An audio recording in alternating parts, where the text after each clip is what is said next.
Ну, сейчас мы слышим метро, но когда мы поднимаемся наверх, мы плавно перетекаем на поверхность города. Превращать звук в произведение искусства – то, чем занимается Дима Смородин. Вот уже несколько лет казанский художник записывает шум города и воспроизводит его в самых необычных местах. Сегодня это центр Смена.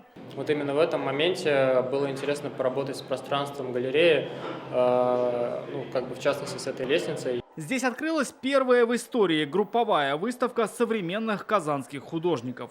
На выставке представлено 22 художника, большинство из них живут в Казани. Те, кто не живут, они так или иначе идентифицируют себя с нашим городом. Идея выставки принадлежит Казанской смене и Лондонской архитектурной студии. Проект организован при поддержке Министерства культуры республики. Нас окружает очень много молодых, талантливых ребят, очень способных, готовых творить.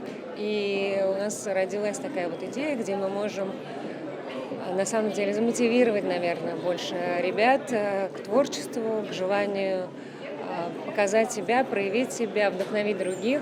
Здесь становится понятно, что современная казанская культура – это не только про картины или скульптуры, это искусство 21 века с камерами, звуком, видео и дополненной реальностью. Всем, что может донести до зрителя задумку автора.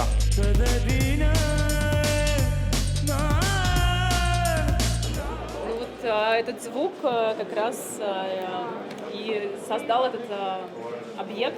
Анастасия Морозова объединяет музыку и скульптуру. Так звуковые волны отпечатываются в керамике. Этим искусством она занимается 3 года, но впервые в своем городе видит столько единомышленников. Благодаря таким проектам как раз мы начинаем взаимодействовать, потому что мы следим друг за другом, мы даже не видим иногда вживую. Распрыскиваю растворитель или размазываю лицо, и для меня в этом проявляется символ перехода меня от реализма к более абстрактному течению. Так свою картину создала художница Алиса Сафина. От обратного: сначала довела ее до законченного вида, потом добавила элемент незавершенности. Говорит, такой подход к искусству рада представить именно в родном городе.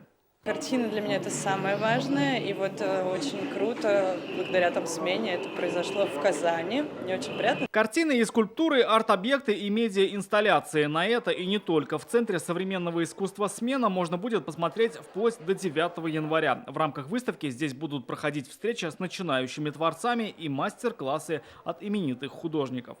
Рамиль Шайдуллин, Олег Мыльников, ТНВ, Казань.